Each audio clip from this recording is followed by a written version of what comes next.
नमस्कार, मैं कैलाश शर्मा एक बार फिर उपस्थित हूं आपके सामने कक्षा 10 मणि का भाग 2 का चौथा पाठ आज्ञा गुरुणाम ही अविचारणीय का अभ्यास कार्य लेकर। तो आइए शुरुआत करते हैं। पहला प्रश्न है, एक पदेन संस्कृत भाषया उत्तरत। नीचे दिए गए प्रश्नों के उत्तर एक शब्द में दीजिए। राजपुत्राः प्रासादे कैः सह क्रीडन्ति स्म, यानी राजा के पुत्र महल में किसके साथ खेलते थे? वानरई सह, यानी बंदरों के साथ। दूसरा प्रश्न है, राजगृहे कीदृशम मेषयूथम आसीत। राजभवन में किस प्रकार का भेड़ों का झुंड था, यानी भेड़ों का झुंड था वो कैसा था? बाल वाहन योग्यम, बच्चों के वाहन के योग्य, यानी इस प्रकार का था जिस पर बच्चे चढ़कर सवारी कर सके। जिह्वा लोलुपतया मेषः कुत्र प्रविशति स्म, जीभ के लालच के कारण वह भेड़ कहाँ प्रवेश करती थी, किस में घुस जाती थी? महानसम, यानी रसोई घर में। आप यहाँ पाकशालाम ये भी लिख सकते हैं। अगला प्रश्न है, के पाकशालाम प्रविष्टम मेषम ताड़यन्ति स्म। रसोई घर में घुसी हुई भेड़ को कौन पीटते थे, कौन मारते थे? सूपकाराः, यानी रसोइये। केन जाज्वल्यमान शरीरः मेषः अश्वशालाम प्रविशति। किससे जलते हुए शरीर वाली वह भेड़ अश्वशाला में, यानी अस्तबल में घुसती है?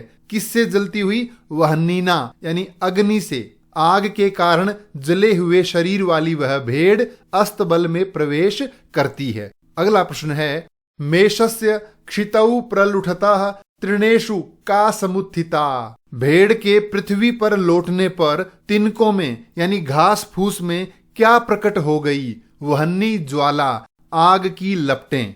किमर्थम अश्वाः इतस्ततः अधावन। घोड़े इधर उधर क्यों दौड़े?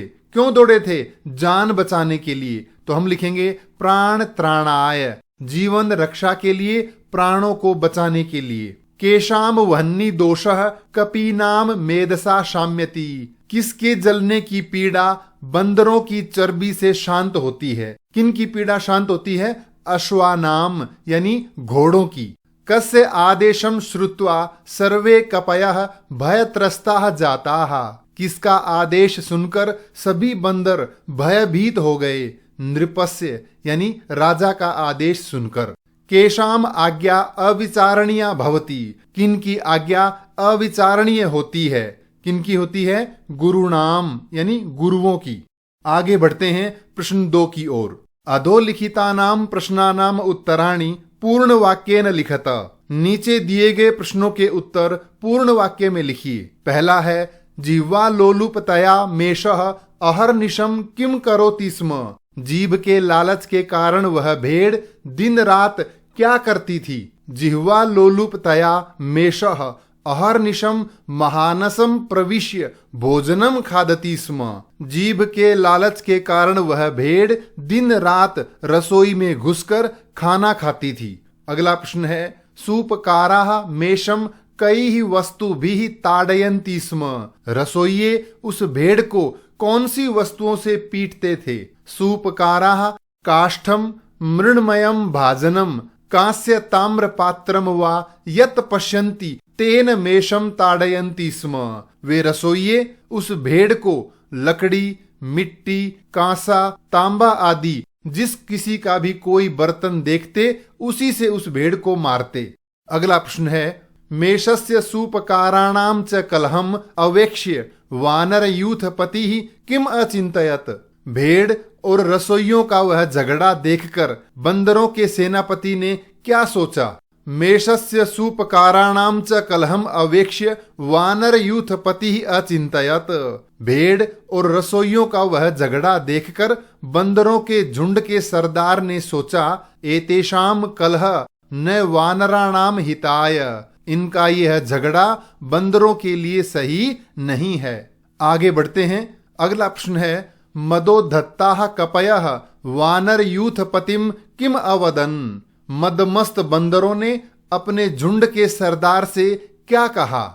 मदोद्धताः कपयः वानर यूथपतिम अवदन। मदमस्त बंदर, वे घमंडी बंदर अपने सेनापति को, अपने झुंड के नायक को बोले, न वयम स्वर्ग समानोपभोगान विहाय वने क्षार तिक्त कषाय कटु रुक्ष फलानि भक्षयिष्यामः। हम यहाँ राजमहल के स्वर्ग जैसे सुखों को छोड़कर जंगल के खट्टे तीखे कसेले खारे रूखे सूखे फलों को नहीं खाने वाले, हम तो इसी राजभवन में रहेंगे। स विषादः राजा वैद्यान आहूय किम अकथयत। दुखी राजा ने वैद्यों को बुलाकर क्या कहा? स विषादः राजा वैद्यान आहूय अकथयत। दुखी राजा ने वैद्यों को बुलाकर कहा, हा दग्धा में घोटका कथम रक्षणीया। हाय, ये मेरे जले हुए घोड़े कैसे ठीक होंगे? सपदी उपायः क्रियताम। जल्दी से इनका कोई उपाय कीजिए, ऐसा राजा ने कहा। राजादेशम श्रुत्वा भयत्रस्ताः कपयः किम अचिंतयत। राजा के आदेश को सुनकर भयभीत बंदर क्या सोचने लगे? राजादेशम श्रुत्वा भयत्रस्ताः कपयः अचिंतयत। राजा के आदेश को सुनकर भयभीत बंदर सोचने लगे, हा हताः वयम। हाय, हम सब मारे गए। अवधीरिताः अस्माभिः गुरुजनोपदेशाः। हम लोगों के द्वारा गुरु की आज्ञा की अवहेलना की गई, यानी हमने गुरु के उपदेश को नहीं माना, इसलिए हमारा अंत अब निश्चित है। आगे बढ़ते हैं। केशाम उपदेशाः नैव अवधीरणीयाः। गुरुणाम उपदेशाः नैव अवधीरणीयाः। गुरु के उपदेशों की अवहेलना नहीं की जानी चाहिए। गुरु के उपदेशों को मानना ही चाहिए, उन्हें अनदेखा नहीं करना चाहिए।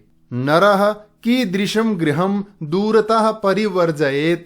मनुष्य को किस प्रकार के घर को त्याग देना चाहिए? यस्मिन् गृहे नित्यम अकारणः कलह भवति नरः तादृशं गृहं दूरतः परिवर्जयेत। जिस घर में नित्य यानी हमेशा बिना किसी कारण के झगड़ा होता हो, ऐसे घर को मनुष्य को दूर से ही त्याग देना चाहिए। अब बढ़ते हैं तीसरे प्रश्न की ओर। अधोलिखित वाक्येषु रेखांकित पदानि आधृत्य प्रश्न निर्माणम कुरुत। नीचे दिए गए वाक्यों में रेखांकित पदों के आधार पर प्रश्न निर्माण कीजिए। एक उदाहरण दिया है। कथन है, राजपुत्राः वानर यूथम भोज्य पदार्थैः पुष्टिम नयन्ति स्म।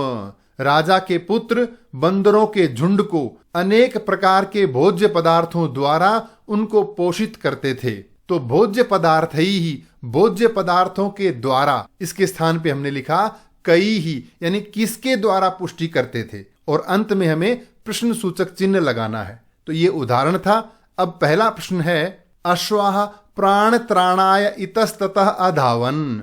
घोड़े जीवन रक्षा के लिए इधर उधर दौड़े। तो हमें प्राण त्राणाय, जान बचाने के लिए, इसके स्थान पे हमें प्रश्न सूचक शब्द लिखना है। तो हम लिखेंगे अश्वाः किमर्थम इतस्ततः अधावन। घोड़े इधर उधर क्यों दौड़े, किस कारण से दौड़े या क्यों दौड़े। अगला है, राजा वैद्यान आहूय अश्वरक्षार्थम अपृच्छत। राजा ने वैद्यों को बुलाकर घोड़ों की रक्षा के बारे में पूछा। तो किसको बुलाकर पूछा? वैद्यों को। तो हम लिखेंगे राजा कान आहूय अश्वरक्षार्थम अपृच्छत। राजा ने किन को बुलाकर घोड़ों की रक्षा के बारे में पूछा। अगला प्रश्न है, सूपकारेण मेषः अर्धज्वलित काष्ठेन ताड़ितः। रसोइये के द्वारा भेड़ को आधी जलती हुई लकड़ी से मारा गया। तो किससे मारा गया? आधी जलती हुई लकड़ी से। तो हम लिखेंगे केन। तो प्रश्न बनेगा सूपकारेण मेषः केन ताड़ितः। रसोइये के द्वारा भेड़ को किससे मारा गया। प्रश्न 3 में आगे दिया है, प्राज्ञः कलह युक्तम गृहम दूरतः परिवर्जयेत। बुद्धिमान व्यक्ति को कलह युक्त घर को दूर से छोड़ देना चाहिए। तो कौन छोड़ रहा है? प्राज्ञः, बुद्धिमान व्यक्ति। तो इसके स्थान पे हम लिखेंगे कह। कह कलह युक्तम गृहम दूरतः परिवर्जयेत। कौन कलह युक्त घर को दूर से छोड़ देता है या दूर से छोड़ना चाहिए। सूर्योदय तमः नश्यति। सूर्य उदय होने पर अंधेरा नष्ट होता है। तो तमह, तमस शब्द नपुंसकलिंग है, तो हम इसके स्थान पे लिखेंगे किम। सूर्योदय किम नश्यति, सूर्य उदय होने पर कौन नष्ट हो जाता है या क्या नष्ट होता है। अगला है ज्वलन मेषः अश्वशालाम प्रविशति, जलती हुई भेड़ अस्तबल में घुस गई। तो कहाँ घुसी? अस्तबल में। तो सप्तमी विभक्ति वाले शब्द के स्थान पर हम कस्मिन या कुत्र दोनों लिख सकते हैं। तो हम यहां लिख रहे हैं कुत्र। ज्वलन मेषः कुत्र प्रविशति, जलती हुई वह भेड़ कहाँ प्रवेश करती है। आगे बढ़ते हैं प्रश्न 4 की ओर। अधोलिखित प्रश्नान यथा निर्देशम उत्तरत, नीचे दिए गए प्रश्नों को निर्देश के अनुसार उत्तर दीजिए। कस्मिंश्चित् नगरे चंद्रो नाम भूपति ही प्रतिवसति स्म, किसी नगर में चंद्र नाम का राजा रहता था। अत्र क्रियापदम किम, इस वाक्य में क्रियापद कौन सा है, धातु रूप कौन सा है? तो प्रतिवसति स्म, रहता था। अगला है एवं विचार्य सह यूथपः सर्वान् कपीन आहूय रहसि अवदत्, इस प्रकार विचार करके उस झुंड के सरदार ने सभी बंदरों को एकांत में बुलाकर कहा। अत्र कपीन पदस्य किम विशेषण पदम प्रयुक्तम, कपी शब्द बंदर शब्द के लिए कौन सा विशेषण आया है? तो कौन से बंदर? सर्वान कपीन, तो विशेषण है सर्वान यानी सभी। अगला है मदोधत्ताः कपयः प्रहस्य अवदन्, घमंडी बंदर हंसते हुए बोले। अस्मिन् वाक्य किम कर्तरी पदम प्रयुक्तम, इस वाक्य में कर्ता कौन है? तो कौन हंसकर बोले? कपयः यानी बंदर।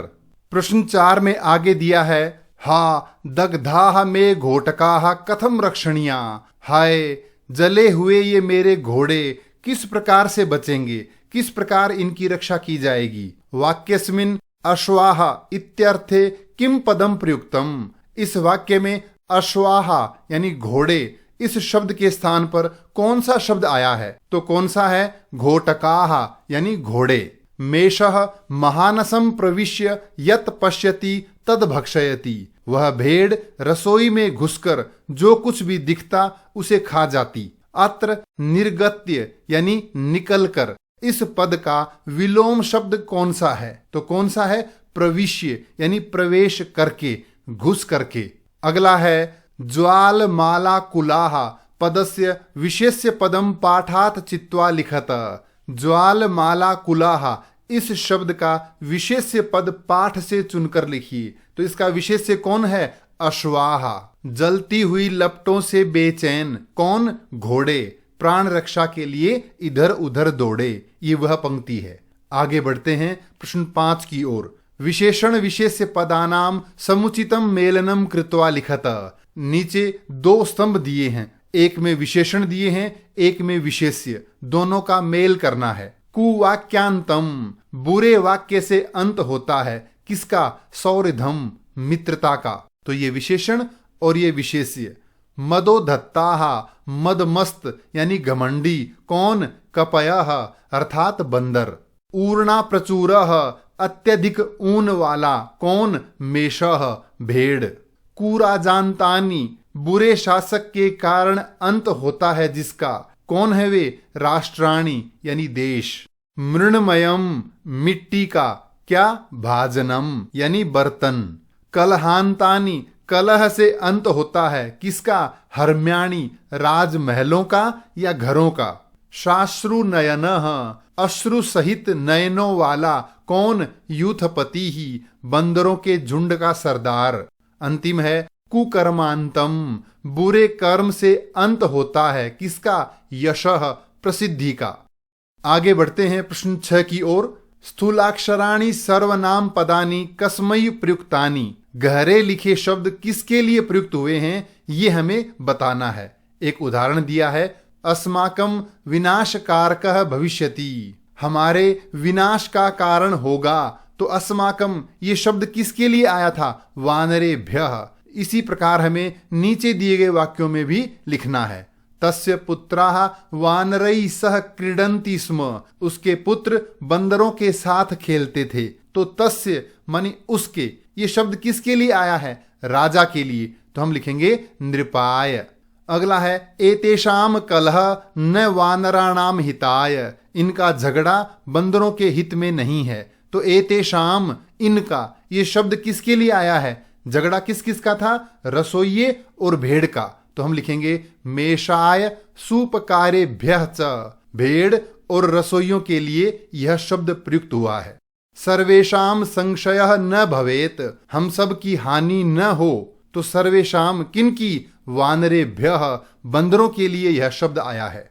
वयम अटव्याम रुक्ष फलानि नैव भक्षयिष्यामः, हम जंगल में रूखे सूखे फल नहीं खाएंगे। तो वयम, यह शब्द किसके लिए आया है? वानरेभ्यः, बंदरों के लिए। अहम तु वनम गच्छामि, मैं तो वन में जा रहा हूं। यहाँ अहम कौन है? बंदरों के झुंड का सरदार। तो यह शब्द किसके लिए आया? वानर यूथ पतये, बंदरों के झुंड के सरदार के लिए, नायक के लिए। प्रश्न 6 में आगे दिया है हा दग्धाह में घोटकाह, हाय जले हुए मेरे घोड़े। तो ये मेरे किसके लिए आया है? राजा के लिए। तो हम लिखेंगे नृपाय, राजा के लिए। अवधीरिताः अस्माभिः गुरुजनोपदेशाः, हमारे द्वारा गुरु के उपदेशों की अवहेलना की गई। तो अस्माभिः, ये शब्द किसके लिए आया? बंदरों के लिए। तो हम लिखेंगे वानरेभ्यः। अगला है यूयम अस्य कुपरिणामम न जानीथ, तुम सब इसका बुरा परिणाम नहीं जान रहे हो, नहीं जानते हो। ये यूयम किसके लिए आया? बंदरों के लिए। तो हम लिखेंगे वानरेभ्यः।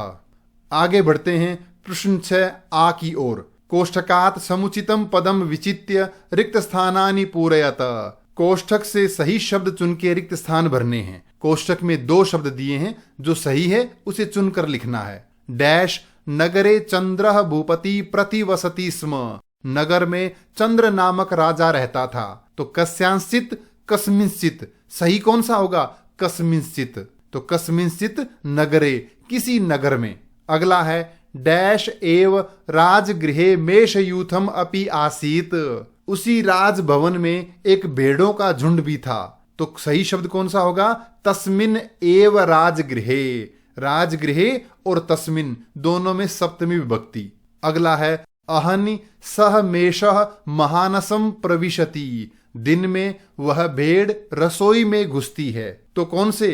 किसी दिन या पहले दिन। तो हम लिखेंगे अन्यस्मिन, यानी अन्य किसी दिन। अगला है क्षितौ प्रलुठतः तृणेषु अग्नि ज्वालाः समुत्थिताः, पृथ्वी पर लौटने पर तिनकों में यानी घास फूस में आग लग गई। तो किसके द्वारा? उस भेड़ के लौटने पर। तो मेषः, यह शब्द पुल्लिंग है, तो हम लिखेंगे तस्य। अंतिम है भयत्रस्ताः कपयः अचिंतयन्, डरे हुए बंदर सोचने लगे।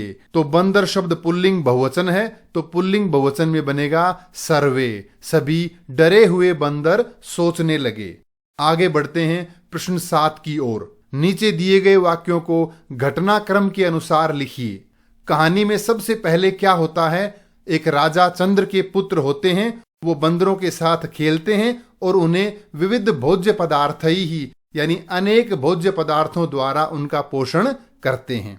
आगे क्या होता है? उसी राजभवन में कौन होता है? एक भेड़ों का झुंड होता है जो बच्चों के वाहन के योग्य है। उसमें से एक भेड़ अपने जीभ के लालच के कारण रसोई में घुसती है और वहां खाना खाती है। जब वो खाना खाती है तो उसे कौन मारते हैं? रसोइये। तो हम लिखेंगे तो रसोइयों द्वारा पीटी जा रही उस भेड़ को देखकर बंदरों के झुंड का सरदार सभी बंदरों को वह राजभवन छोड़ने के लिए कहता है। तो क्या बंदर मान जाते हैं छोड़ने के लिए? नहीं मानते। तो अगला होगा रसना स्वाद लुब्धाः मदो धत्ताः मर्कटाः तद राजभवनम त्यक्तुम न स्वीकृतवन्तः, वो राजभवन छोड़ने के लिए स्वीकार नहीं करते, मना कर देते हैं। जब वो राजभवन छोड़ने के लिए मना करते हैं तो क्या होता है? अन्य किसी दिन एक भेड़ रसोई में घुसती है और रसोइया उसे जलती हुई लकड़ी से मार देता है। जब रसोइया उसे मारता है तो वो क्या करती है? जान बचाने के लिए वह जलती हुई भेड़ अस्तबल में घुस जाती है। घोड़े जल जाते हैं तो घोड़े भी जान बचाने के लिए इधर उधर दौड़ते हैं। जब घोड़े जल जाते हैं, अस्तबल में आग लगती है, तो राजा क्या करता है? तो अगला वाक्य होगा राजा राजवैद्यों को बुलाकर घोड़ों को बचाने के लिए कहता है। तो हमें पता है कि वैद्य क्या इलाज बताते हैं कि बंदरों की चर्बी से घोड़ों की जलन ठीक होगी। ये सुनते ही क्या हुआ, डरे हुए बंदर रोने लगे और पश्चाताप करने लगे कि हमने अपने गुरु की, अपने सेनापति की आज्ञा को नहीं माना, अब हमारा अंत निश्चित है। तो ये है वाक्य घटनाक्रम के अनुसार। आगे बढ़ते हैं प्रश्न 8 की ओर। नीचे दिए गए विग्रहों के लिए समस्त पद और समास का नाम लिखना है। पहला है मेषाणाम मध्य, तो ये सारे षष्ठी तत्पुरुष के उदाहरण हैं। तो जो पहला शब्द है इसमें षष्ठी विभक्ति है, इस विभक्ति को हटा के मूल शब्द लिखना है। तो मूल शब्द है मेष और अगला शब्द साथ में जोड़ देना है, तो शब्द बनेगा मेष मध्य। समास कौन सा है, षष्ठी तत्पुरुषः, सब में समान है।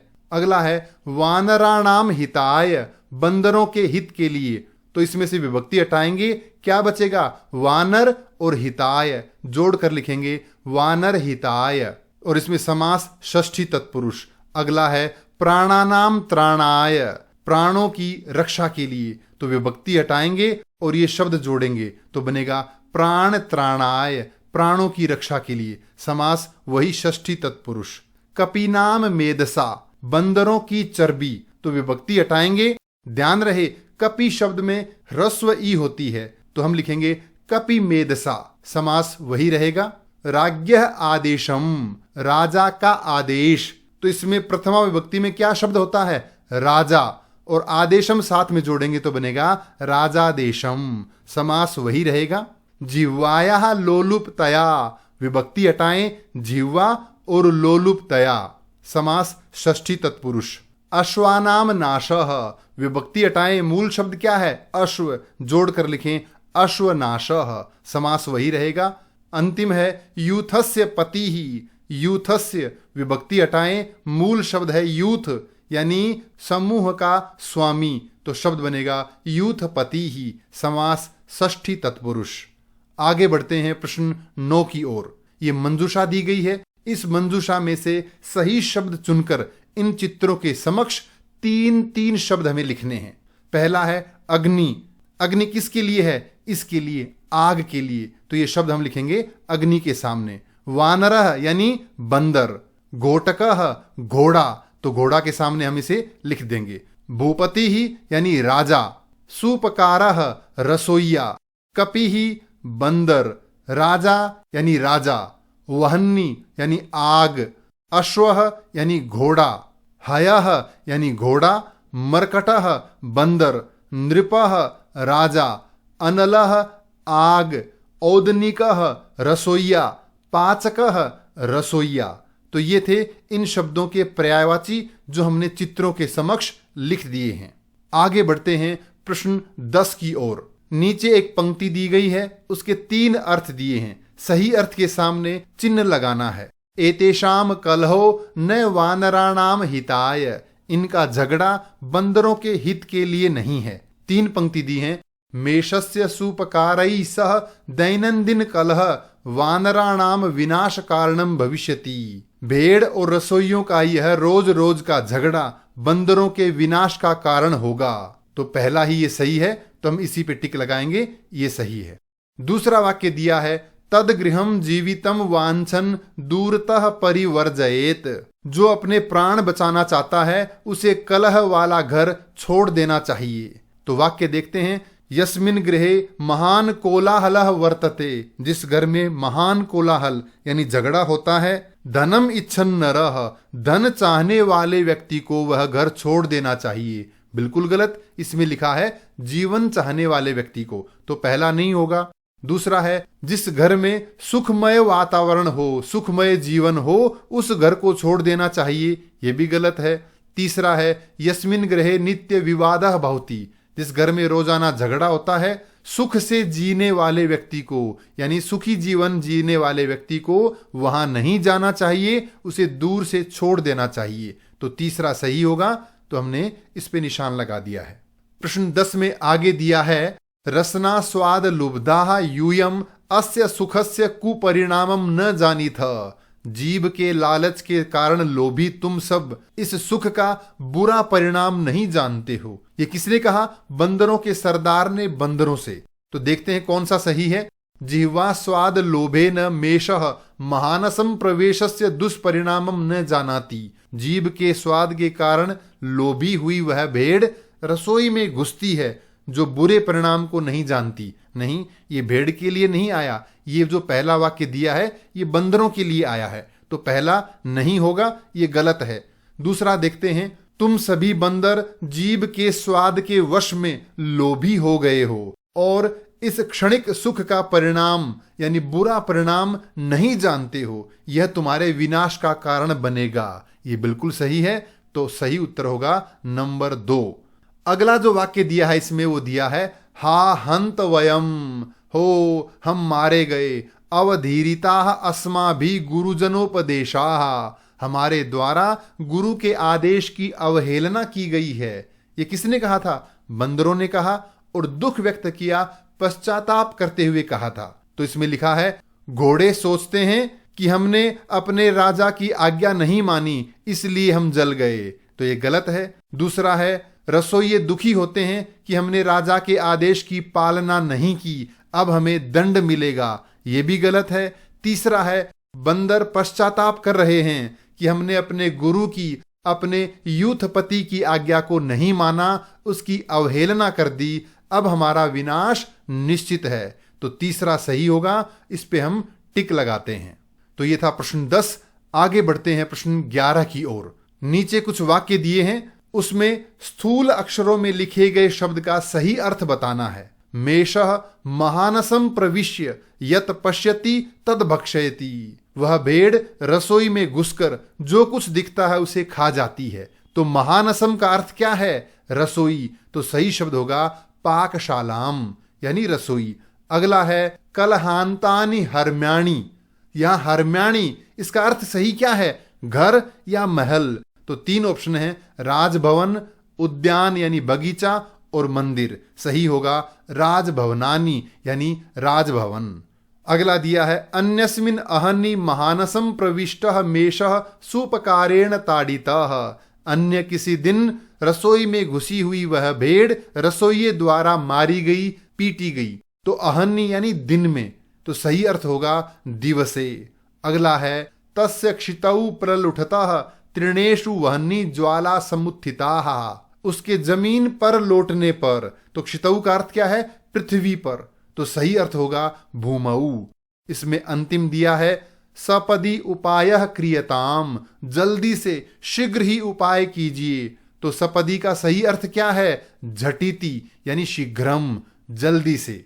आगे बढ़ते हैं अंतिम प्रश्न की ओर। रेखांकित पदानाम समस्त पदम विग्रहम वा लिखत, दिए गए शब्दों में रेखांकित शब्दों का समस्त पद या विग्रह लिखिए। तो भूपति ही, इसका विग्रह करना है, विग्रह होगा भुवः पति ही, भूमि का स्वामी। अगला दिया है, वानराणाम यूथः, बंदरों का समूह, समस्त पद बना के लिखना पड़ेगा, तो इसमें विभक्ति हटाएंगे और बनेगा वानर यूथः। अगला वाक्य है, मेषाणाम मध्य, तो मेषाणाम षष्ठी तत्पुरुष के उदाहरण हैं, तो विभक्ति हटाएंगे, मेष और मध्य दोनों को जोड़ के लिखेंगे मेष मध्य।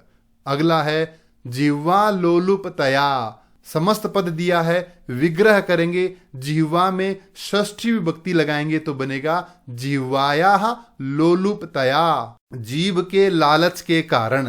प्रश्न 12 में आगे दिया है, राज्ञः भवनम, तो राज्ञः यानी राजा का, तो विभक्ति हटाकर दोनों शब्दों को मिलाएंगे राजभवनम। अगला दिया है, जाज्वल्यमानम शरीरम यस्य सह, जलता हुआ शरीर है जिसका वह, तो बनेगा जाज्वल्यमान शरीरः, जलते हुए शरीर वाला। ये था पाठ 4, आज्ञा गुरुणाम ही अविचारणीय का अभ्यास कार्य। इस पाठ से संबंधित कोई भी प्रश्न हो तो कृपया कमेंट्स में लिखकर अवश्य पूछें। धन्यवाद।